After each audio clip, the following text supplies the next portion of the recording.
$381 million. That's how much was illegally built on my grandfather's land. While this HOA president pocketed every cent of rent for 15 straight years.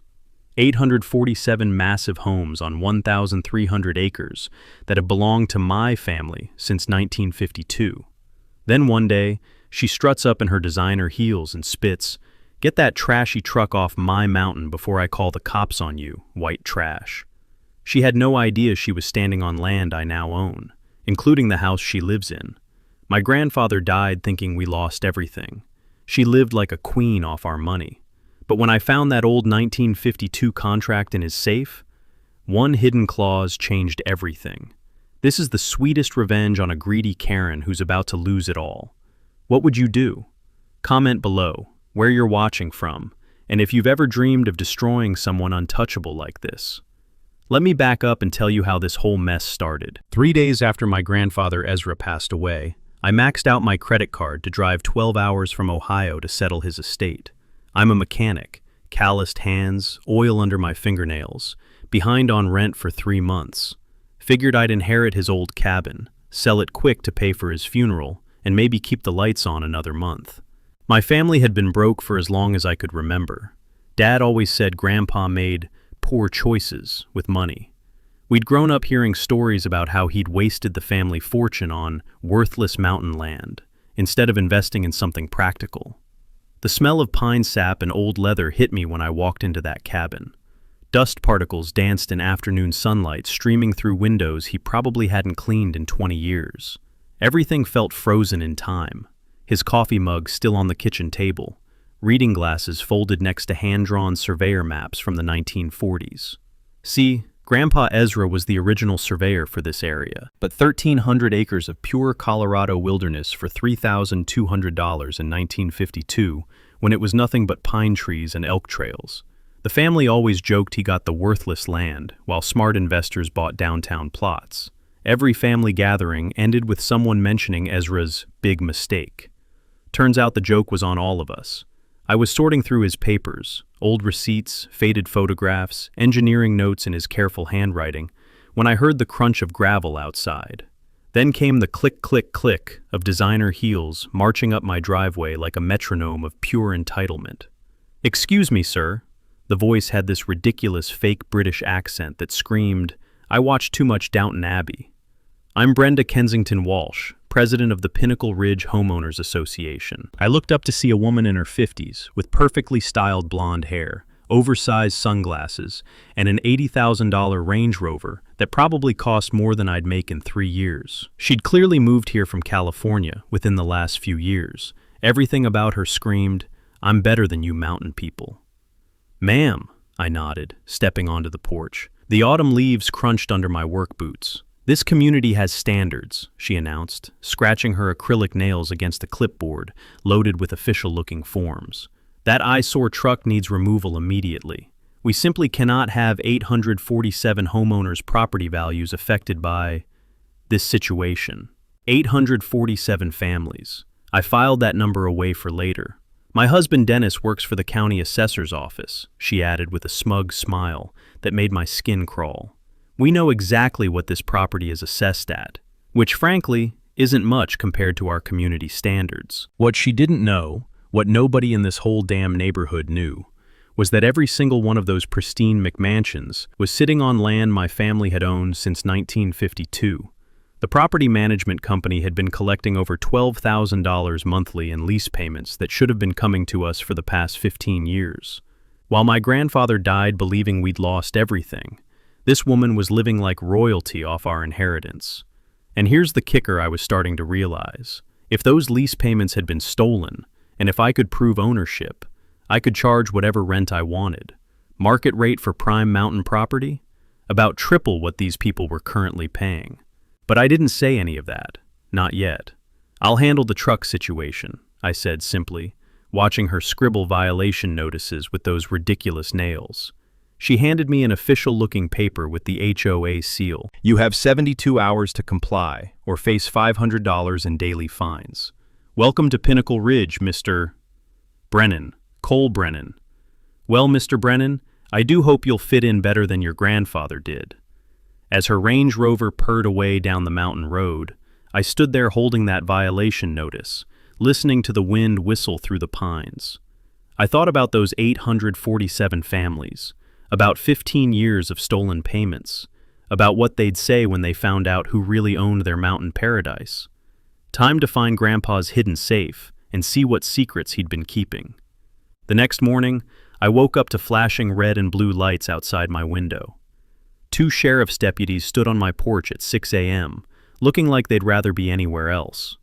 Behind them, Brenda sat in her Range Rover with a satisfied smirk, cell phone pressed to her ear, like she was commanding a military operation from her luxury bunker. "Mr. Brennan, we have a restraining order here. Ma'am says you threatened her yesterday." I rubbed the sleep from my eyes, tasting the metallic bitterness of adrenaline. I told her I'd handle the truck situation. "That's threatening?" The older deputy, his name tag read Martinez, looked embarrassed. "Sir, she's also filed a complaint claiming you don't have legal right to be on this property. Says there's some kind of ownership dispute." "Officers, I inherited this place 3 days ago. I've got the death certificate and deed paperwork inside." Deputy Martinez nodded. "That'd be helpful, sir." Mrs. Walsh also mentioned something about back taxes. Her husband Dennis works for the county assessor's office, says he knows the real situation here. That's when the first piece clicked. Dennis Walsh, county assessor. No wonder this scam had run so smoothly for 15 years. After the deputies left, I drove into town with the smell of pine needles and morning frost sharp in my nostrils. The Pine Ridge Public Library sat on Main Street like something out of a Norman Rockwell painting, complete with hand-painted signs that probably violated 6 HOA rules in Brenda's perfect world. Inside, I met Mrs. Opal Cartwright, the librarian who'd apparently been there since the Eisenhower administration. She had silver hair, kind eyes behind thick glasses, and moved between the stacks with the quiet confidence of someone who knew where every secret was buried. "You're Ezra's grandson," she said before I even introduced herself. "Heard about the trouble with that Kensington Walsh woman. Your grandfather was a good man. That woman made his last years hell, always threatening lawsuits over some imaginary covenant violation." The musty scent of old paper filled my lungs as Mrs. Opal led me to the county records section. What we found in those yellowed file folders made my hands shake with anger. Starting in 2005, the assessed value of my grandfather's land had been mysteriously lowered from $2.8 million to just $180,000. Every year, Dennis Walsh had signed off on keeping it artificially undervalued.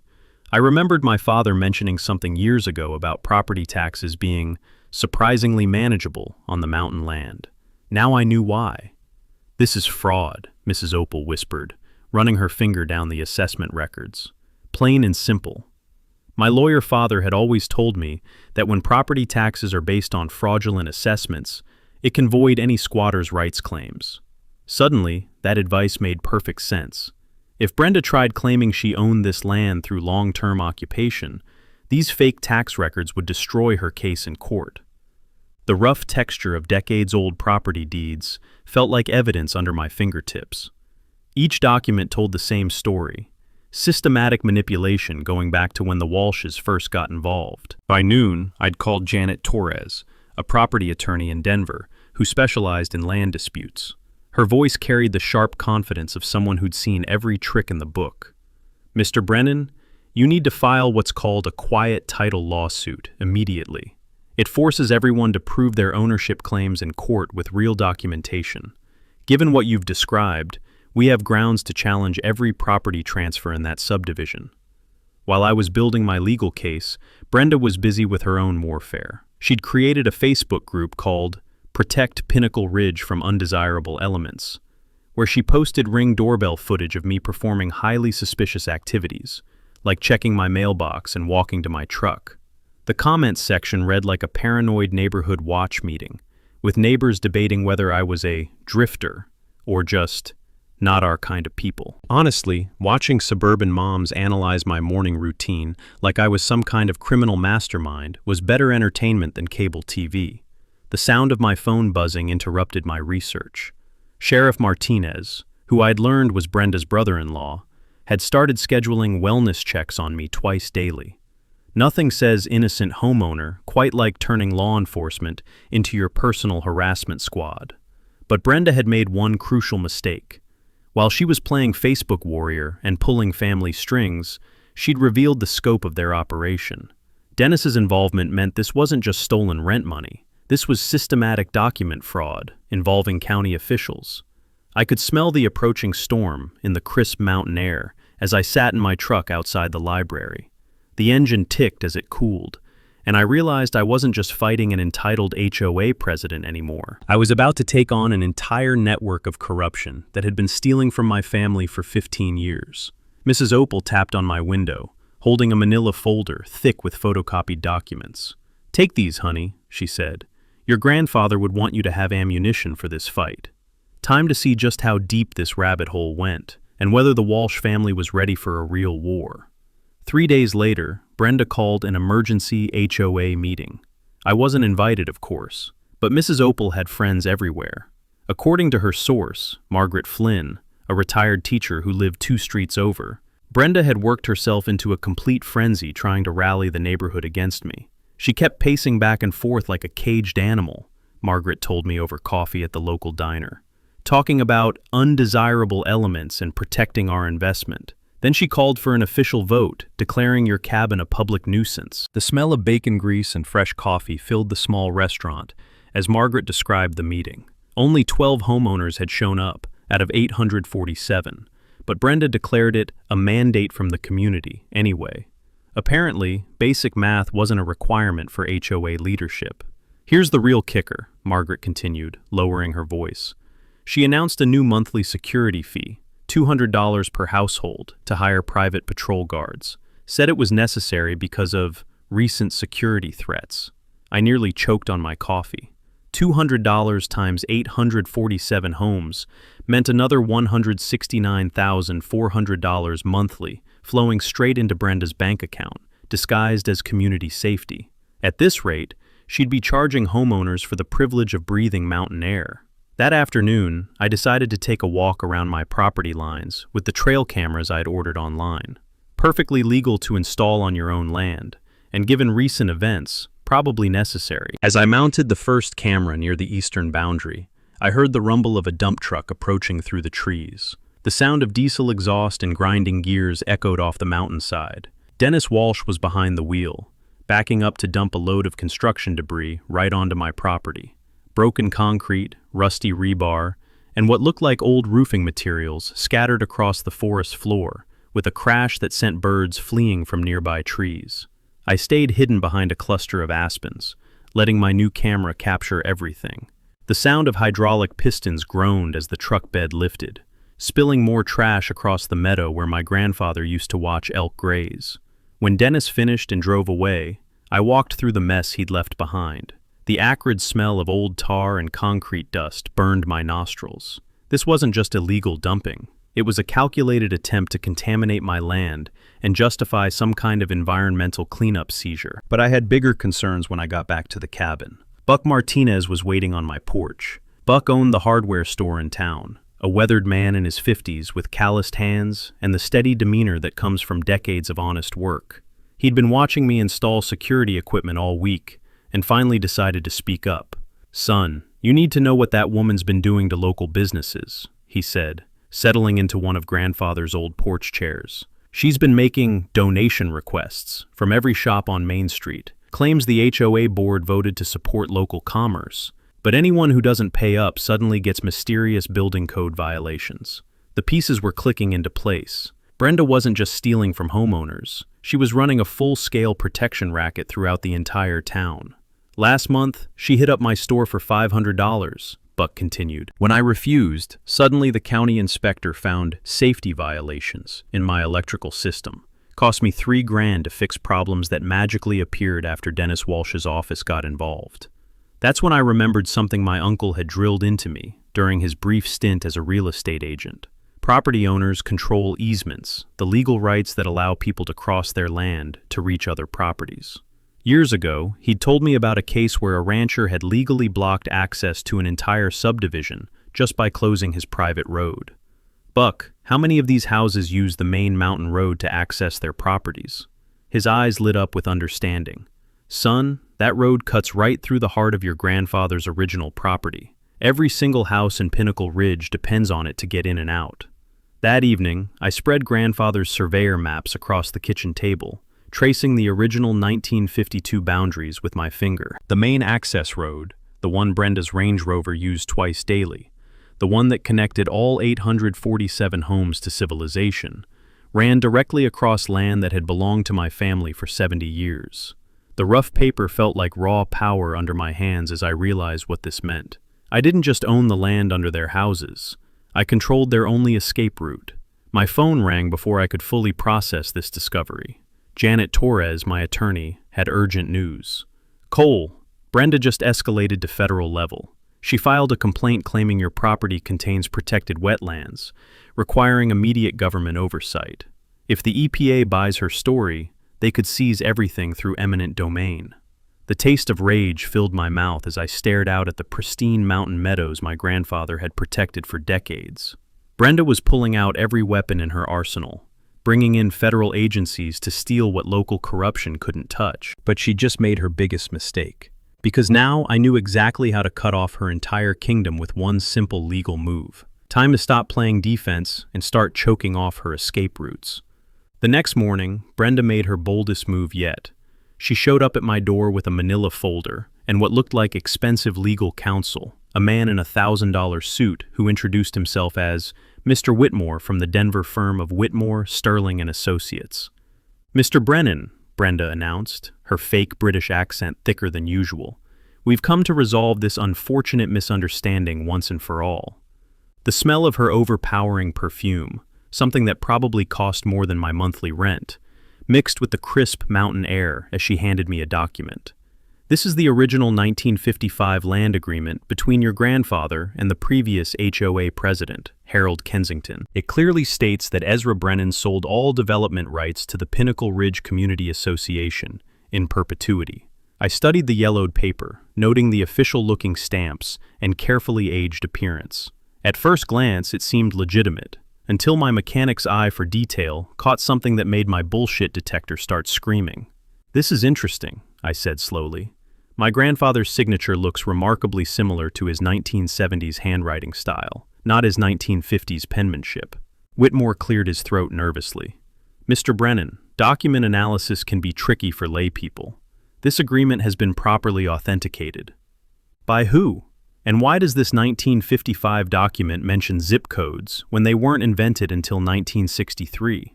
The look that passed between Brenda and her fancy lawyer was worth every penny of his probably outrageous hourly fee. Apparently, Google wasn't part of their forgery research process. That afternoon, I drove the document straight to Janet Torres's office in Denver. She took one look at it and started laughing so hard she nearly spilled coffee on her desk. "Cole, this is the most amateurish forgery I've seen in 20 years of practice. Wrong paper stock for the 1950s, modern ballpoint pen ink, and whoever did this clearly failed basic American history." But Janet's expression grew deadly serious as she continued examining the document. "However, this level of sophistication suggests they've done this before. I'm calling my contact at the FBI White-Collar Crime Unit immediately." Within 48 hours, Special Agent Sarah Kim was sitting in my cabin, reviewing copies of every document Brenda had produced. The sound of her fingers tapping against her laptop keyboard filled the room as she cross-referenced the case with federal databases. "Mr. Brennan, we've been tracking a pattern of real estate fraud across 3 Colorado counties. Your Mrs. Kensington Walsh matches the profile of someone we've been investigating under multiple aliases." The mini twist hit like a sledgehammer to the gut. Multiple aliases? 5 years ago, she was Brenda Simpson in Grand Junction, running an identical scam against elderly landowners. Before that, Brenda Morrison in Durango. Always the same pattern: forge historical documents, manipulate county records, steal lease payments from vulnerable families. Agent Kim pulled out a thick file folder that made my grandfather's record-keeping look amateur. Here's what's interesting about federal mail fraud. The moment someone mails falsified documents across state lines, it becomes our jurisdiction, not some local sheriff's problem. I remembered my father explaining this concept during one of his rare legal conversations. Mail fraud becomes a federal crime when it crosses state boundaries, and the penalties are severe, up to 20 years in federal prison. No wonder Brenda had seemed increasingly desperate lately. That evening, I finally found grandfather's hidden safe behind a false panel in his bedroom closet. The combination he'd written in his journal, our family's founding date, clicked into place with satisfying precision. Inside, wrapped in oiled leather that smelled like decades of mountain air, were the real contracts. The actual 1952 surveyor agreement, legitimate lease documents from the original development, and most importantly, the 99-year land lease agreement that had quietly expired in 2020. The rough texture of authentic 1950s paper felt completely different from Brenda's modern forgery, like the difference between fine sandpaper and plastic wrap. These documents carried the weight of history, but the real revelation was in grandfather's handwritten notes, tucked between the official papers. 15 years of documented harassment, theft, and intimidation. Names, dates, amounts stolen. A meticulous record of everything the Walsh family had done to him. The most heartbreaking entry was dated just 2 months before his death. They think they've broken me, made me believe I'm just a crazy old man, but I've kept records of everything. Someday, someone will make this right. My hands shook as I read his final note. The reversion clause activates if lease payments are interrupted for more than 60 consecutive days. All improvements become property of the landowner. Since no legitimate payments had been made since 2005, every house in Pinnacle Ridge legally belonged to me. My phone buzzed with a text from an unknown number. Stop digging or you'll regret it. Some secrets are better buried. I looked out at 847 homes twinkling in the darkness, then at Agent Kim's business card. Brenda had just threatened the wrong grandson. I called Janet Torres at 7 a.m. the next morning. Janet, I need you to explain something to me. What exactly is a reversion clause? Her voice was sharp and awake, despite the early hour. Where did you find that term, Cole? In my grandfather's original 1952 contract. It says all improvements revert to the landowner if lease payments are interrupted for more than 60 days. The silence on the other end lasted so long I thought the call had dropped. I could almost hear the wheels turning in her legal mind. Cole, she finally said, her voice barely above a whisper. Are you telling me there's an active reversion clause in the original surveyor agreement? That's exactly what I'm telling you. And according to grandfather's notes, no legitimate lease payments have been made since 2005. Jesus Christ. Cole, do you understand what this means? I was starting to, but I needed to hear it from someone who'd spent decades wrestling with property law. Under Colorado revised statutes, when improvements are made on leased land and the lease terms are violated, those improvements can legally revert to the landowner. We're not just talking about the land under their houses. We're talking about the actual houses themselves. The smell of strong coffee filled my kitchen as I processed this bombshell. Outside my window, I could see the subdivision spread across the mountainside like an expensive carpet of stolen dreams. 847 homes, with an average value of $450,000 each. The math was absolutely staggering. $381 million in real estate that legally belonged to me. So you're saying I literally own their houses?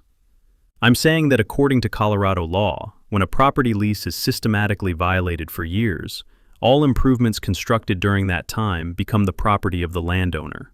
Your grandfather's contract specifically includes this nuclear provision. I walked out onto the porch, listening to the morning symphony of suburban life. Coffee makers gurgling to life, garage doors groaning open, Range Rovers purring as they started up for the morning commute to Denver. All of it happening on property that belonged to my family. Honestly, the irony was delicious. Brenda had spent months threatening me with fines and eviction, while literally squatting on land I owned, including her own precious McMansion. Janet, what would happen if I actually enforced this clause?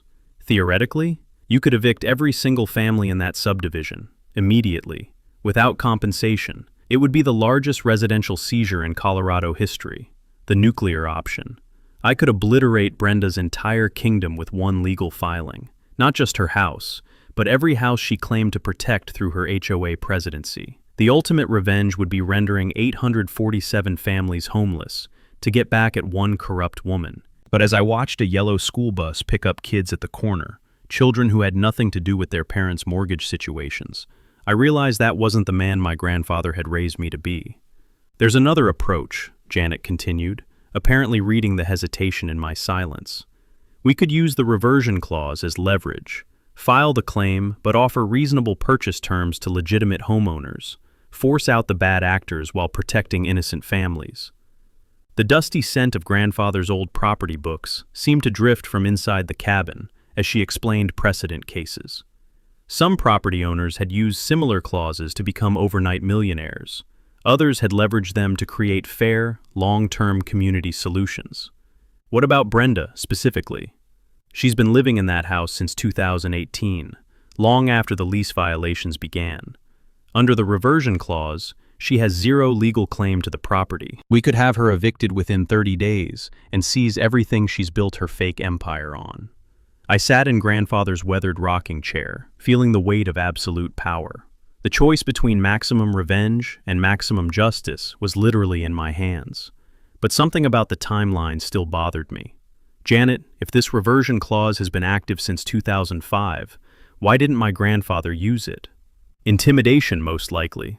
Elderly landowners often get overwhelmed by legal complexity, especially when facing organized opposition. He probably died never knowing the full extent of his rights. That's when I understood what had to happen next. This nuclear option was about to reshape everything. The next morning, I filed the paperwork that would change everything.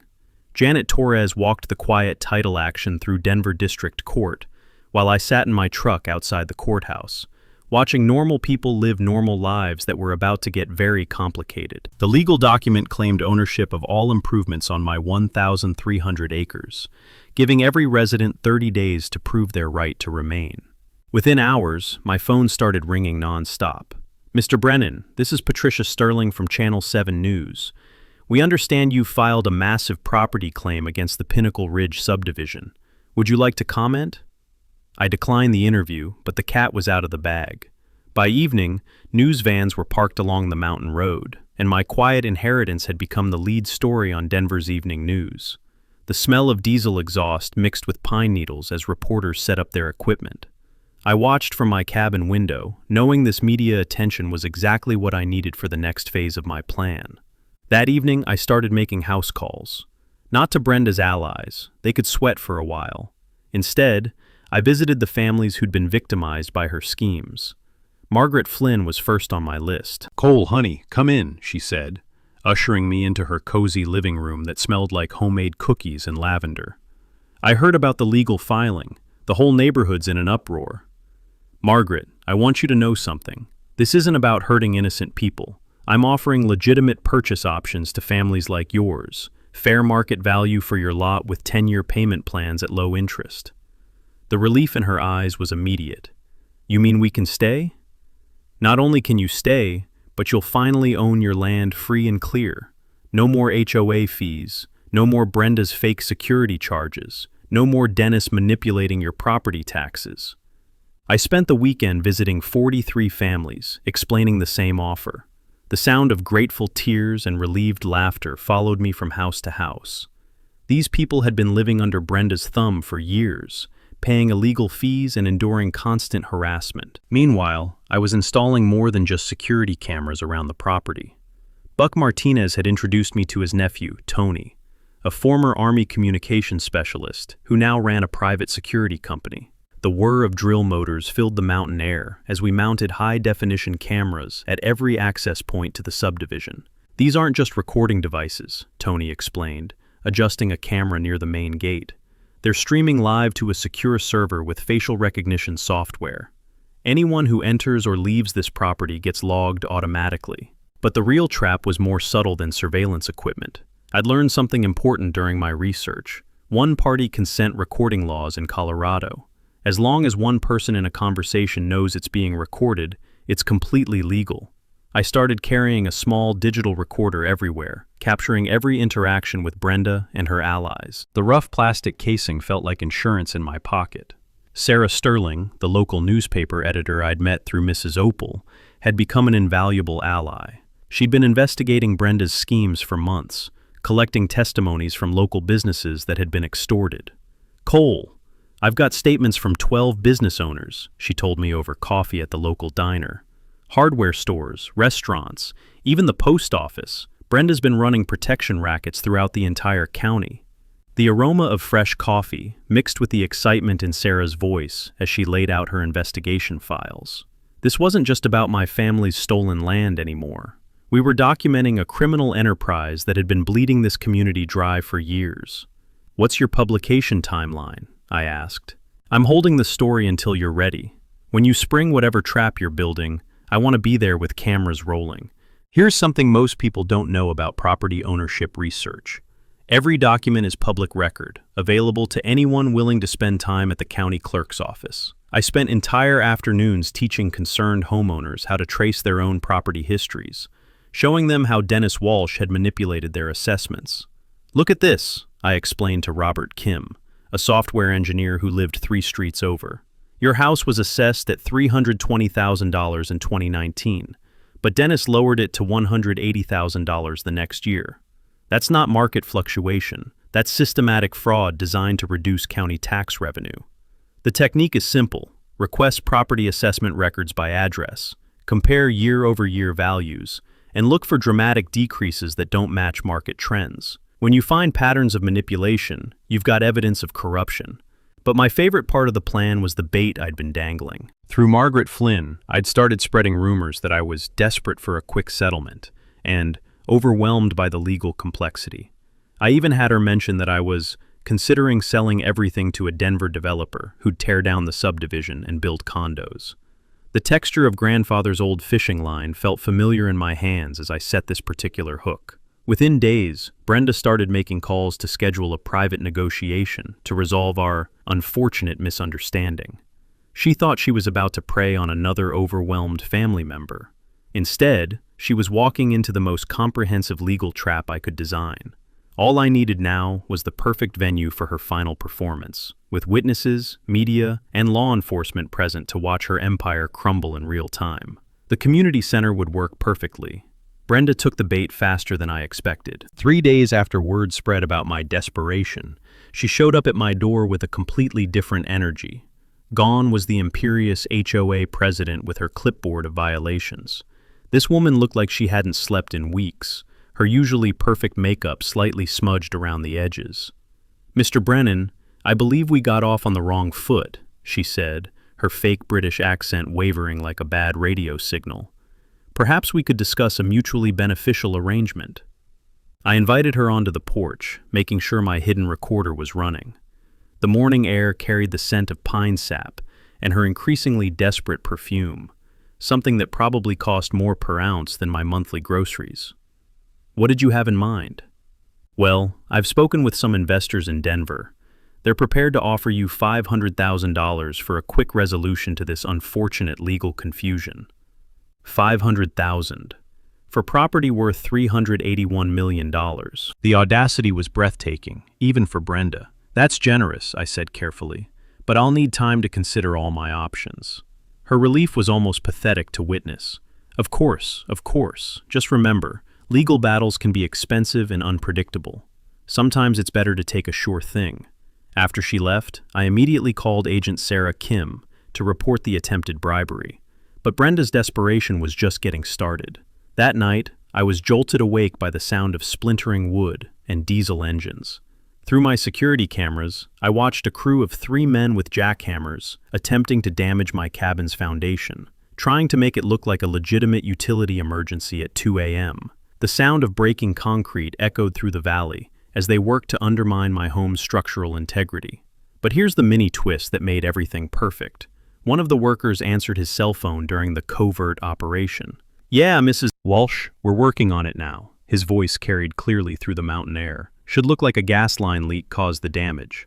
Insurance will cover the demolition, and then you can claim the whole property's uninhabitable. Insurance fraud, attempted destruction of property, and criminal conspiracy, all captured in high-definition video with timestamps and GPS coordinates. But when I tried to call 911, I discovered Brenda's most dangerous escalation yet. My phone had no service, neither did my landline. Someone had cut the communication cables running to my property, isolating me completely from outside help, while the accident was being staged. For the first time since this whole thing started, I felt genuinely afraid. Brenda wasn't just playing legal games anymore. She was willing to physically harm me to protect her empire. I had to rely on my emergency radio to contact Buck Martinez, who called the sheriff's department from town. By the time deputies arrived, the Sabotage crew had vanished, leaving behind only tire tracks and damaged foundation concrete. The next morning brought more bad news for Brenda's operation, though. Dennis Walsh got fired from the county assessor's office after the internal investigation revealed 12 years of systematic fraud. The sound of his county-issued truck being repossessed echoed through the subdivision as neighbors watched from their windows. But that's when Brenda made her most desperate and dangerous move. She started a whispering campaign, claiming I was mentally unstable and potentially violent. According to Margaret Flynn, Brenda was telling people I'd threatened to burn down the entire subdivision and was stockpiling weapons in my cabin. These weren't just neighborhood gossip anymore. These were the kinds of lies that could get me killed if the wrong person believed them. Her Facebook posts became increasingly unhinged, sharing heavily edited photos that made my security cameras look like sniper positions and my legitimate property maintenance look like preparing for war. "This dangerous individual is planning to destroy our community," read one post. "We need to protect our families before it's too late." The problem was that some people were starting to believe her. I noticed certain neighbors avoiding eye contact, crossing the street when they saw me coming. Parents pulled their children inside when I drove past. Brenda was turning me from sympathetic property owner into community threat. But her biggest mistake was targeting Buck Martinez's hardware store with sudden emergency building code violations after he publicly supported my legal position. When longtime community members saw her weaponizing county bureaucracy against a 30-year local business owner, the tide of public opinion finally shifted. "That woman's gone too far," I overheard one neighbor tell another. "Buck Martinez is the most honest man in this town."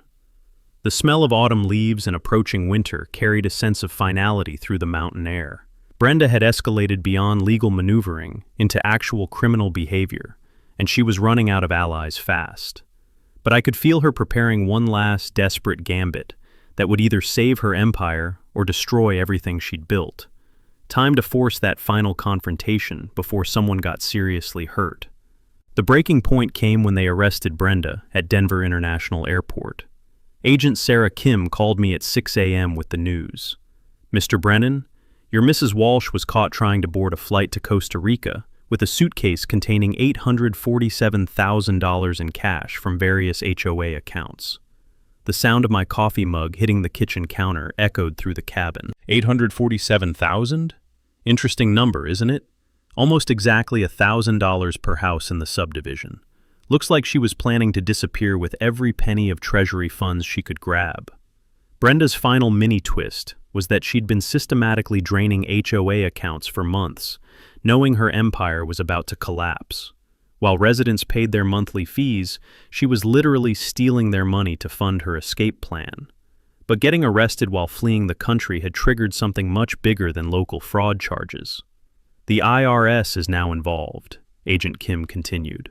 "Turns out Mrs. Walsh has been claiming those stolen lease payments as tax deductions for property management expenses on her federal returns. We're looking at tax evasion, money laundering, and wire fraud charges spanning multiple states."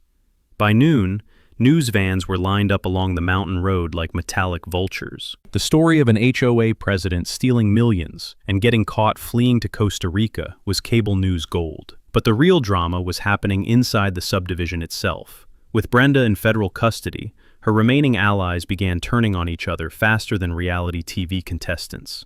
Dennis Walsh, desperate to save himself, started cooperating with investigators and revealing the full scope of their operation.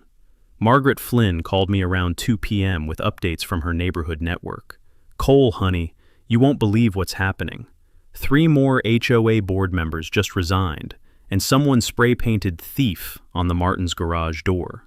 The Martins had been Brenda's most vocal supporters, claiming I was trying to destroy property values and demanding the county seize my land through eminent domain.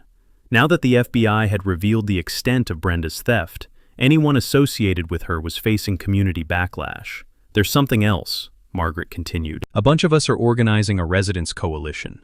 We want to formally support your settlement offer and ask you to help us create a legitimate HOA board. This was exactly what I'd been hoping for. That evening, I called a town hall meeting at the community center for the following week. The smell of fresh-cut lumber filled the air as Buck Martinez and his crew set up additional seating to accommodate the crowd we were expecting. Sarah Sterling, the newspaper editor, had been saving her investigation for this moment. "Cole, I'm ready to publish everything. 15 years of financial records, testimony from 37 victims, documented evidence of corruption at every level." The rough texture of her manila folders felt like justice under my fingertips as she showed me the scope of her reporting. This wasn't just about my family's stolen land anymore.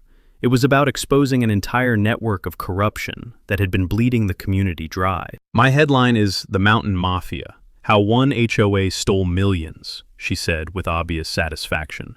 "It goes live the morning of your town hall meeting." But the most important development was something I hadn't expected. Families throughout the subdivision started approaching me directly with settlement requests, not because they had to, but because they wanted to be part of building something better. "Mr. Brennan, we've been living under that woman's thumb for 5 years, said Jennifer Walsh, no relation to Dennis, a single mother who lived near the subdivision entrance. "The idea of owning our land free and clear, no more HOA fees, no more arbitrary fines, it sounds like freedom." The sound of genuine gratitude in her voice reminded me why I was fighting this battle. These weren't enemies, they were neighbors who'd been victimized by the same corruption that killed my grandfather. By the end of the week, I'd received formal purchase requests from 673 of the 847 households. At $50,000 per lot, with 10-year payment plans at 3% interest, families would actually pay less monthly than they'd been paying in combined mortgage, HOA fees, and illegal security charges. The financial analyst I'd hired to structure the deals was amazed. "Cole, you're basically giving these people a 40% discount on market rate, while still generating enough revenue to fund community improvements and conservation projects." That's when I realized what my grandfather would have wanted. He'd bought this land because he believed in community, in families having a place to call home. Destroying that community to punish one corrupt woman would have betrayed everything he stood for. The aroma of pine needles and wood smoke from early fireplaces carried a sense of anticipation through the mountain air. Change was coming, and for the first time in months, it felt like positive change. But I knew Brenda's supporters weren't going to surrender quietly. The town hall meeting would be their last chance to fight back, and desperate people often made the most dangerous enemies. I spent the weekend reviewing my security footage, making sure every camera angle was perfect for what I knew would be Brenda's final performance. Because even from her federal holding cell, she was still trying to control the narrative. Time to give her an audience for the grand finale. The community center had never seen a crowd like this. 300 people packed into a space designed for half that number, with standing room only along the walls, and overflow seating spilling onto the front lawn. Local news crews had set up cameras in every corner, and I could smell the metallic scent of electronic equipment mixing with the nervous energy of an entire community. Sheriff Martinez, the honest one, not Brenda's brother-in-law, stood near the back with 2 deputies, keeping watch over what everyone expected to be a contentious meeting. I'd spent the morning reviewing my presentation with Janet Torres, making sure every legal detail was bulletproof. The PowerPoint slides on my laptop contained 15 years of documented evidence, financial records, and security footage that would finally tell the complete truth. "Ladies and gentlemen," I began, stepping up to the microphone that squealed with feedback before settling into clarity. 3 weeks ago, I inherited my grandfather's property. What I discovered changed everything we thought we knew about this community. The room fell silent, except for the whisper of recording equipment and the rustle of winter jackets as people leaned forward. Let me start with some numbers.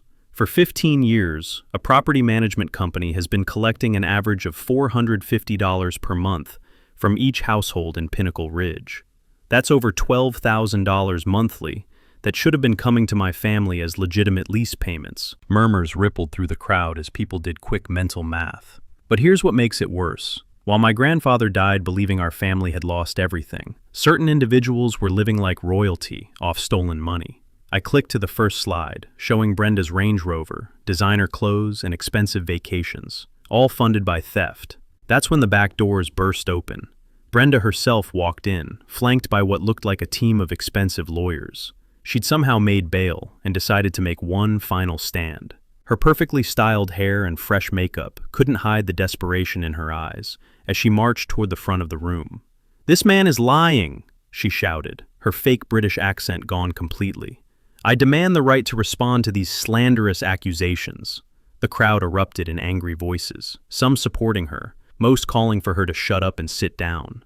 Sheriff Martinez moved closer to the front, hand resting on his radio. "Mrs. Walsh," I said calmly, "you're welcome to stay and hear the evidence, but this isn't a debate, it's a presentation of facts." I clicked to the next slide. Security footage of Brenda shredding documents in her garage at 2 a.m., time-stamped and crystal clear. Fact 1, destruction of evidence. Click. Fact 2, document forgery. The image showed her fake 1955 agreement next to the real contracts from grandfather's safe. Fact 3, attempted bribery. I played the audio recording of her offering me $500,000 to resolve this misunderstanding. With each piece of evidence, Brenda's face grew paler. Her lawyers were frantically whispering among themselves, clearly realizing their client had walked into a trap. But I wasn't done yet. Now, here's the part everyone needs to understand about property ownership and lease agreements.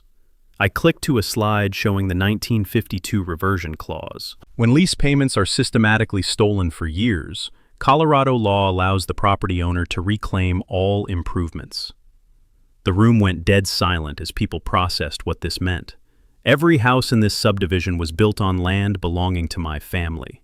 Since no legitimate lease payments have been made since 2005, I legally own every building, every driveway, every fence post in Pinnacle Ridge. Someone in the back shouted, "You can't just steal our homes." "You're absolutely right," I replied, "which is why I'm not going to. Instead, I'm offering every family the chance to purchase their lot at fair market value, $50,000 with 10-year payment plans at 3% interest. Relief swept through the room like a physical wave. But first, let me announce the immediate changes to your lease agreements. Effective today, monthly payments increase from $450 to $1,350 per household. The crowd erupted in outrage until I raised my hand for silence. That's market rate for prime mountain real estate. However, any family that signs a purchase agreement within 30 days will pay the reduced rate of $850 monthly until they complete their purchase. Now the math was working in everyone's favor. Most families would actually pay less than they'd been paying in combined mortgage, HOA fees, and Brenda's illegal charges. But Brenda wasn't finished. She stood up, shaking with rage, and screamed, "This is extortion. I built this community. I protected these property values. This man is destroying everything." That's when Agent Sarah Kim stepped forward from the crowd. "Mrs. Kensington Walsh, you're under arrest for federal wire fraud, money laundering, and tax evasion." The click of handcuffs echoed through the suddenly silent room. "You can't arrest me. I'm a pillar of this community. I know people in Denver. My lawyer will have your badge." Her meltdown was spectacular and heartbreaking at the same time. This woman, who'd terrorized an entire community for years, was reduced to screaming threats while being led away in handcuffs. The applause started slowly, with Margaret Flynn clapping from the front row. Then Buck Martinez joined in, followed by Jennifer Walsh and her neighbors. Within seconds, the entire room was on its feet, cheering as Brenda was escorted outside. Through the windows, we could see news cameras capturing every moment as she was placed in the back of an FBI vehicle. "Ladies and gentlemen," I said as the applause died down, "this was never about revenge. It was about justice and building a real community where families can afford to live and thrive." Sarah Sterling stepped up to the microphone next.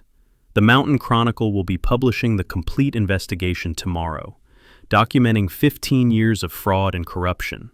But today marks the beginning of something better." As people filed out of the community center, shaking hands and making plans for their new future, I felt something I hadn't experienced since grandfather died: peace.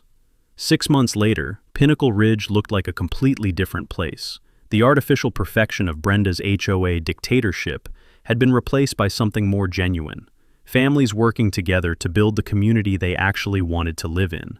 The sound of children playing in yards without fear of violation notices filled the mountain air, mixed with the aroma of backyard barbecues and genuine neighborhood conversations.